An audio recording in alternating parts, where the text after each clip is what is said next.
As Nigerians go about their businesses in the year 2020 with high expectations, mixed reactions have continued to trail the finance law signed by President Muhammadu Buhari.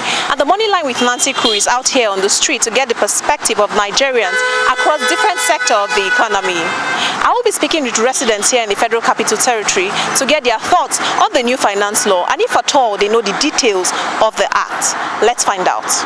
So at least if things of this nature is going to be done, at least people should have been sensitized. Having sensitized them, we know that all they are doing is for the benefit of the country. But if people are sensitized, then I think doing it, nobody will complain. But people are in a hardship of this nature, and this is coming by this time. What do you expect Nigerians to do? Actually, it's been signed already into law.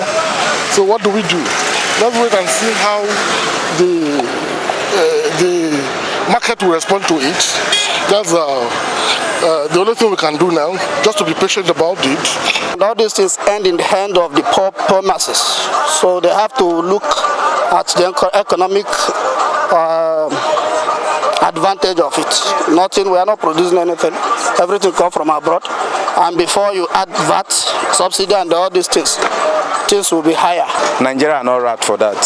For now, increasing, signing the financial law into financial bill into law, it will affect even the common man on the street. Even talk of the barrel pusher, we all go to the market to buy things. Though the government said that it will not affect food and other things. But I believe in Nigeria, there is nothing that is increased that will not affect other things. Nigerians no doubt do not want more burden given the economic realities facing the nation's citizenry. Consequently, there is need to ensure that more awareness is created with regards to products and services that the VAT increment will affect so Nigerians will not be exploited. Although the government have come out to say that pharmaceuticals, culinary herbs, educational materials, tuition fees are exempted from the proposed VAT increment. Esomchi is standing by to get the views of MSMEs operators in the Federal Capital Territory on the new finance law. Take it from here, Henry. Thank you, Christiana. According to the government, the finance bill seeks to shore up revenue and also strengthen the micro, small and medium-scale enterprises across the nation. But within the bill also, there is the issue of the 7.5% VAT increase, which has caused uproar in the nation. But as SMEs are the engine growth of the nation, how will this new finance bill impact on them, and what will be the changes that we are likely to see? Join me on this. It has a lot of positive benefits to it.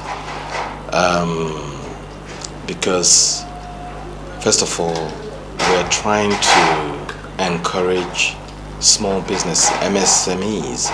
And MSMEs constitute about 95% of businesses in the economy, so it's very good to bring out laws that can support them, because that is the basic of the economy. That is what supports the economy.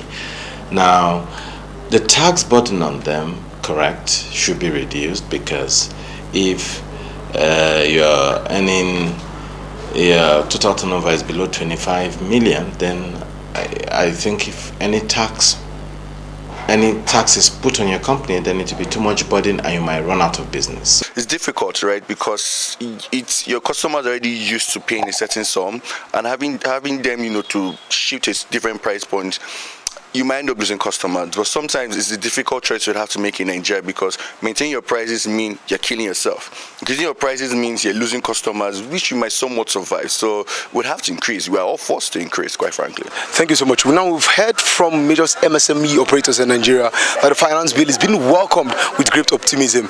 But now the focus should be on major stakeholders and also experts in the field. What are they looking for, and what is the way forward for them? But MSMEs are also still urging the government to look into various multiple taxation systems in the country. Helena Olori is standing by to talk to major stakeholders in the business. Over to you, Helena. Thank you, Henry. The new Finance Act, among other things, exempted businesses with less than 25 million naira annual turnover from company income tax. However, companies with more than 25 million naira annual turnover are now granted 20% income tax from 30%. Furthermore, goods and services classified as luxury, are now mandated to pay 7.5% as the new VAT, and one of such sectors being the hotels and hospitality subsector. I'll be speaking to stakeholders in the subsector to find out how this will impact their businesses in the coming days. But before now, we were having general challenges, especially on multiple taxation.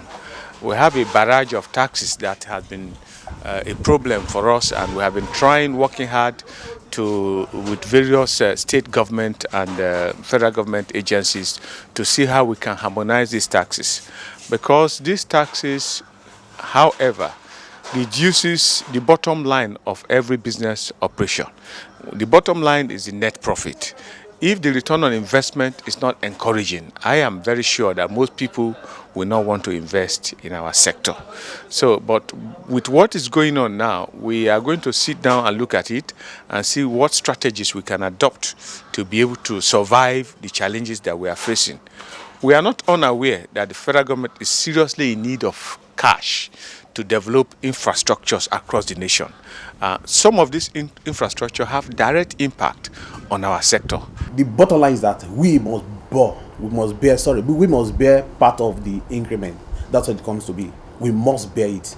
Then on the other hand, there's another aspect of the finance bill that's really encouraging to us, like the aspect of these consumer goods. Government gave some reliefs on those consumer. There are some products in classified consumer goods that they were exempted from this payment of the VAT.